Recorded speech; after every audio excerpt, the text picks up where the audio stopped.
শিখাবো নাকি? বান্দারা বলছে হ্যাঁ শিখাও আল্লাহ। আল্লাহ রাব্বুল আলামিন বললেন ওই ব্যবসা যদি করতে যাও তোমার পুঁজি লাগবে 3টা। জোরে বলেন কয়টা? এই 3টা পুঁজি দিয়ে যদি ব্যবসা করতে পারো, এই কোরআনের আয়াতের মধ্যে আল্লাহ বলেছেন আমি তোমাকে লাভ দিব 4টা। তাহলে পুঁজি কয়টা? কেউ মিস করবেন না, আসতে বলবেন না, সবাই বলবেন পুঁজি কয়টা, লাভ কয়টা? সুবহানাল্লাহ কয় ফেলান। আমরা যদি আল্লাহর শিখানো ব্যবসা যদি করতে পারি, এই ব্যবসা করলে আমাদের পুঁজি হলো 3টা, লাভ হলো 4টা। রব্বুল আলামিন বলেন তোমার 1 নাম্বার পুঁজি হলো তুমিনুনা বিল্লাহ। তুমিনুনা বিল্লাহ, আল্লাহর উপর ঈমান আনো।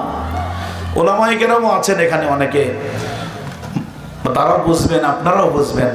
এই আয়াতটার দিকে একটু খেয়াল করেন, একটু ভালো করে মন লাগান, সবাই বুঝবেন ইনশাআল্লাহ। আল্লাহ প্রথমে ডাক দিলেন ইয়া আইয়ুহাল্লাযীনা আমানু, মানে হে ঈমানদারেরা, বিশ্বাসীরা, হে ঈমানদারেরা বলে ডাক দিয়া আল্লাহ বলতেছেন তোমার 3টা পুঁজির প্রথম পুঁজি হলো তুমিনুনা বিল্লাহ, আল্লাহর উপর ঈমান আনো।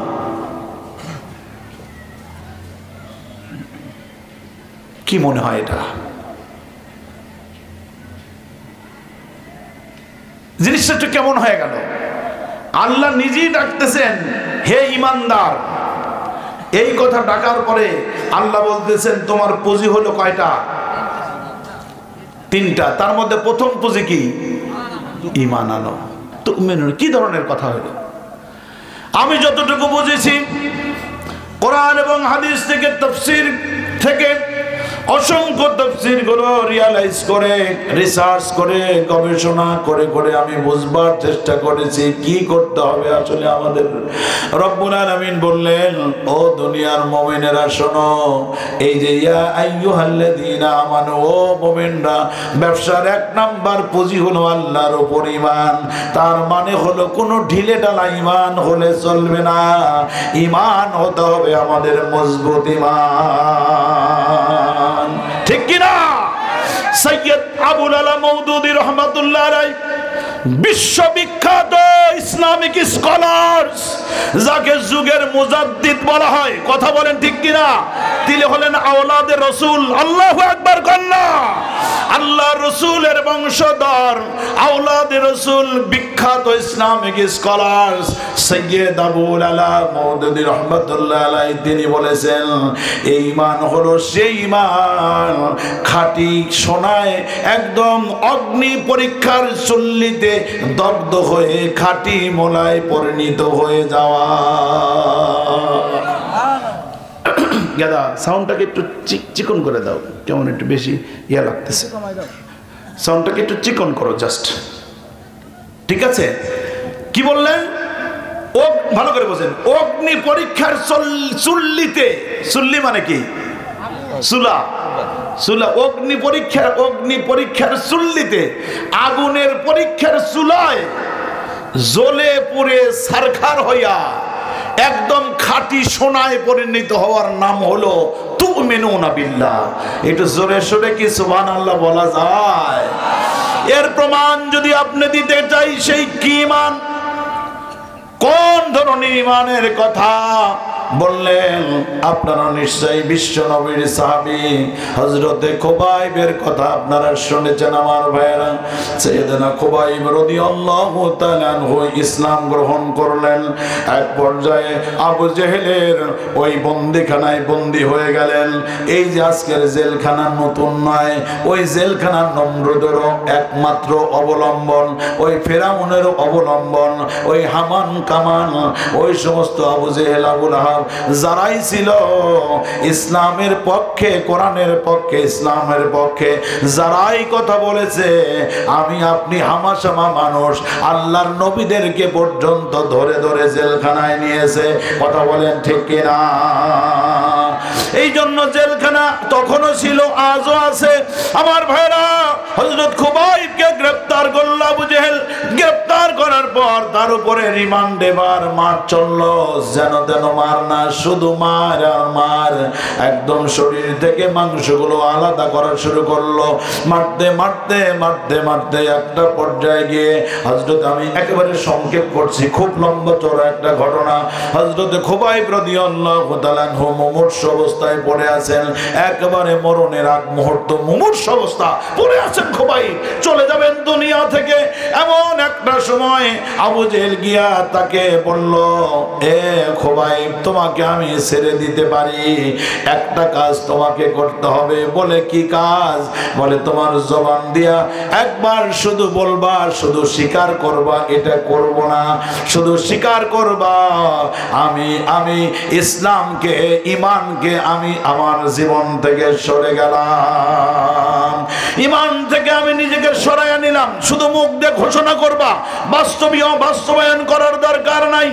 আমার বন্ধুগণ বলল, আর কি প্রস্তাব? এরপরে আল্লাহ বলছেন, রসুলিহি, রসুলের প্রতি ভালোবাসা, রসুলের প্রতি ঈমান, আল্লাহর প্রতি ঈমান, রসুলের প্রতি ঈমান, দুটোকে একসঙ্গে নিয়ে যাই, সহজ হবে আমার ভাইরা। হযরত খুবাইব রাদিয়াল্লাহু তাআলা আনহু বললেন, আর কি কাজ করতে হবে? বললেন, শোনো শোনো, একটা কাজ করবা খুবাইব, তুমি স্বীকার করবা তোমাকে যেরকম চারদিক দিয়ে ঘেরাও করে নিয়া এইভাবে মারা হচ্ছে, একের পর এক মারা হচ্ছে, তোমাকে তীর মারা হচ্ছে, চাবুক মারা হচ্ছে, ধনুক মারা হচ্ছে, তরবারি মারা হচ্ছে, লাথি মারা হচ্ছে, তুমি জবান দিয়ে একবার শুধু স্বীকার করবা আমাকে যেভাবে মারা হচ্ছে এইভাবে আমার বিশ্ব নবীকে শুধু মারবা, শুধু মারবা আর মারবা, মারবো না কিন্তু শুধু মুখ দিয়ে স্বীকার করবা।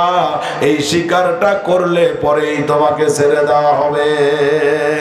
আমার বন্ধুগণ, আমার ভাইরা, ইসলামের ইতিহাসের মধ্যে ঘটনা এসেছে, সাইয়্যিদানা খুবাইব রাদিয়াল্লাহু তাআলা নূর কাছে দুটো প্রস্তাব যখন একসঙ্গে দেওয়া হলো, ঈমান ছেড়ে দিবা আর রাসূলকে এই জায়গায় এনে মারা হবে, ওই মুমূর্ষ ব্যক্তিটা একদম লাফ দিয়ে দাঁড়িয়ে গেলেন, আল্লাহু আকবার বলে দাঁড়িয়ে গেলেন, চিল্লায় দাঁড়িয়ে গেলেন, আল্লাহু আকবার। যা মাত্র দাঁড়িয়েছেন, আবু জেহেল তাকে ধরল, আবু জেহেল তাকে ধরে নিয়ে বলল, কি কও তুমি, কি বলো, এত চিল্লাও কেন, তোমাকে মারা হবে, ধরা হবে। আমার ভাইরা, এরপরে যখন ওই খুবাইব রাদিয়াল্লাহু তাআলা আনহুকে একের পর এক যখন পিটানি দিচ্ছে, আমার ভাইরা, হযরত খুবাইব রাদিয়াল্লাহু তাআলা আনহু সোজা ঘোষণা করলেন, এরকম আমাকে একবার দুইবার নয়, আমাকে 1000 বার মারবে আর আমাকে 1000 বার জীবন দেবে, এরপরেও আমি আল্লাহ এবং রাসূলের প্রতি ঈমান ছাড়তে রাজি না। সুবহানাল্লাহ। শিল্পীরা সেটা গান গিয়ে শোনায় কত সুন্দর করে। ওই গানটা আপনারা জানেন মনে হয়, আমি এক লাইন শুধু বলি, আল্লাহ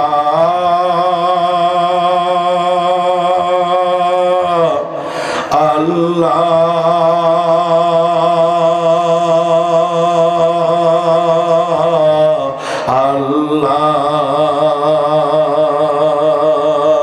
আমাকে শহীদ করে সেই মিছিলে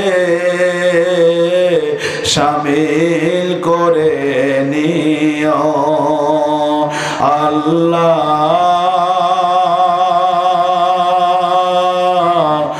আল্লাহ আল্লাহ।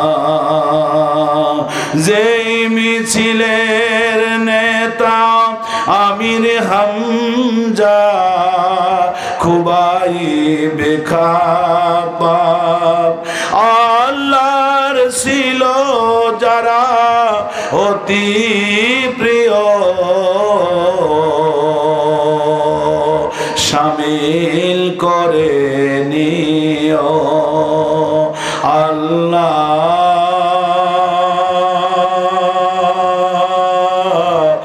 আল্লাহ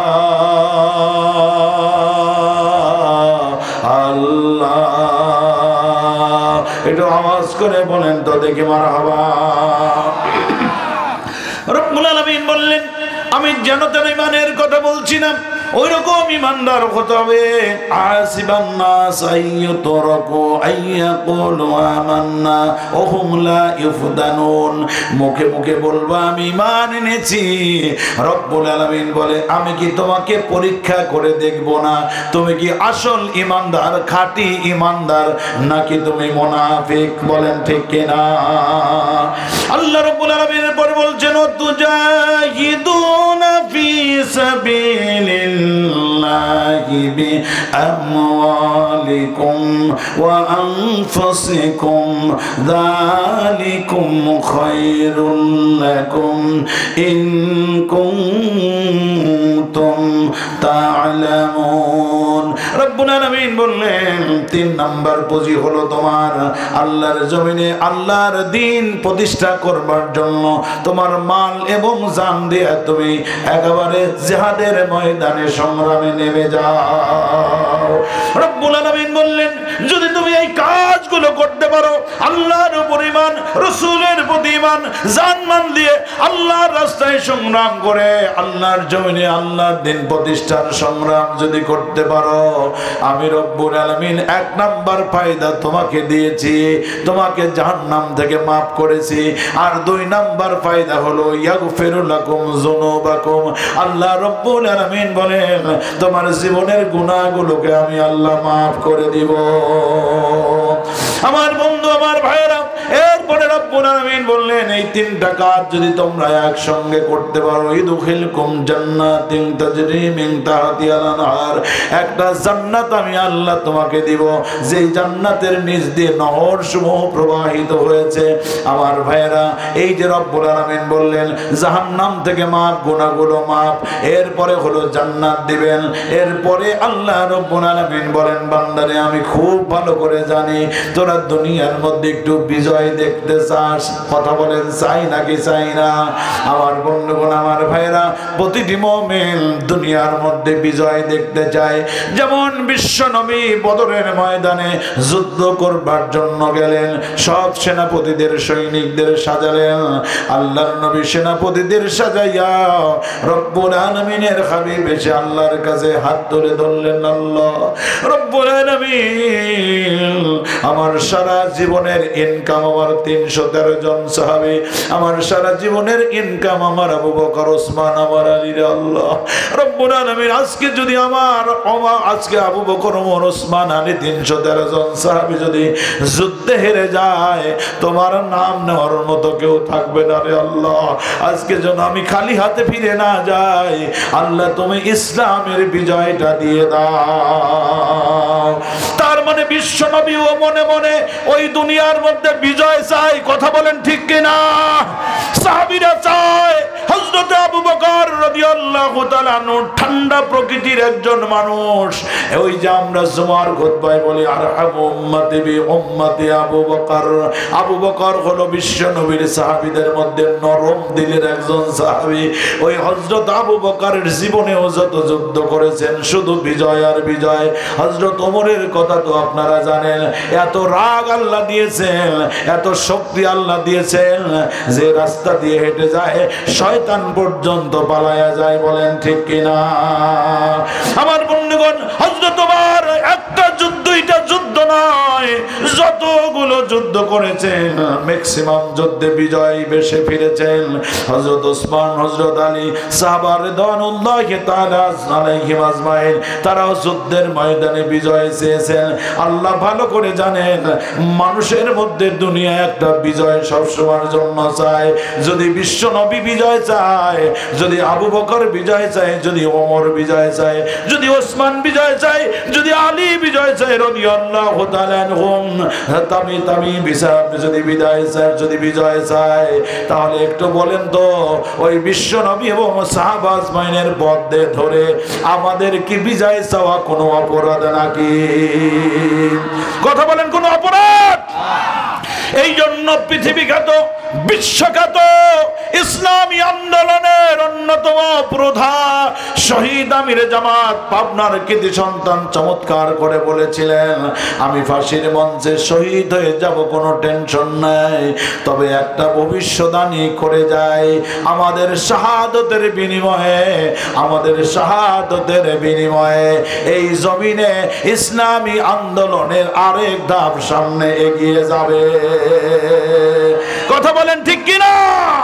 আজকে গোটা দেশ সফর করে বেড়াচ্ছি, যেখানেই যাই প্রত্যেকটা জায়গার ইসলামের জয় জয়কার। সকল লোকের, সর্বশ্রেণীর মানুষের মুখে আজকে একটাই কথা, সব দল, সব মত, সব পথ দেখা শেষ, আগামী দিনের বাংলাদেশ হবে আল কোরআনের বাংলাদেশ। কথা বলেন ঠিক কিনা? ওই কোরআনের বাংলাদেশ আমরা চাই নাকি চাই না? তাহলে ওই ইমানদার হতে হবে। আমার বন্ধু, আমার ভাইরা, ইসলামী ব্যাংক, ইবনে সিনা সহ অনেকগুলো শিক্ষা প্রতিষ্ঠান যিনি করে গেছেন, কি ইমান বুকে ধারণ করেছেন। মাত্র এই 3 ঘন্টা পর তার মৃত্যুদণ্ড কার্যকর হবে। জানেন আপনারা, শুনেছেন অনেকে, আবার একটু শুনে যায়। দেখেন ইমানটা কত বলিষ্ঠ ইমান, নরমাল কোনো ইমান নয়। কত বলিষ্ঠ ইমান হলে পরে হযরত আমার ভাইরা তিনি বললেন যে 3 ঘন্টা যেহেতু সময় আছে, আমি 2 ঘন্টা ঘুমায় নেই। বোঝেন আপনি? 3 ঘন্টা পরে কি হবে? ফাঁসি হবে। কারারক্ষীরে বলছে অসুবিধা নাই, তাহলে অনেক সময় আছে, আমি 2 ঘন্টা একটু আরামে ঘুমায় নেই। সুবহানাল্লাহ, আসে না জবান দিয়া? কি ঈমান! ইন্নাল্লাযীনা ক্বালু রাব্বুনাল্লাহু থুম্মা ইসতাকাম, কি ঈমানের উপর ইস্তেকামত, যে এমন বলিষ্ঠ ঈমান অন্তরের মধ্যে ধারণ করেছে। ফাঁসি হবে মাত্র 3 ঘন্টা পর। উনি জানেন আমি কোনো অপরাধ করি নাই, আমি অন্যায় করি নাই, আমি জেনা করি নাই, আমি ব্যভিচার করি নাই, আমি মানুষ হত্যা করি নাই, আমি অগ্নিসংযোগ করি নাই।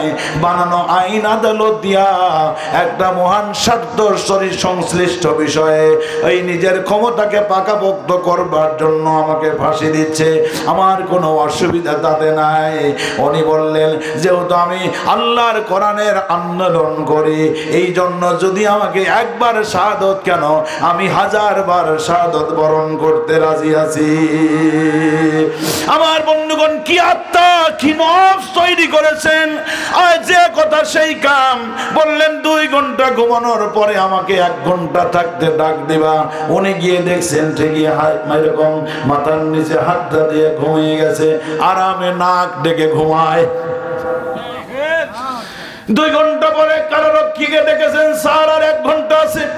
উনি ওযু করলেন, উনি ওযু করবার পর উনি নামাজ পড়লেন, সিজদায় গেলেন, আল্লাহকে ডেকে ডেকে বললেন, রব্বুল আলামিন, আমি শুধু তোমার প্রতি ঈমান আনবার কারণে, নবীর প্রতি ঈমান আনবার কারণে আর জান মাল দিয়ে আল্লাহর রাস্তায় সংগ্রাম করবার কারণে আজকে আমার ফাঁসি হয়।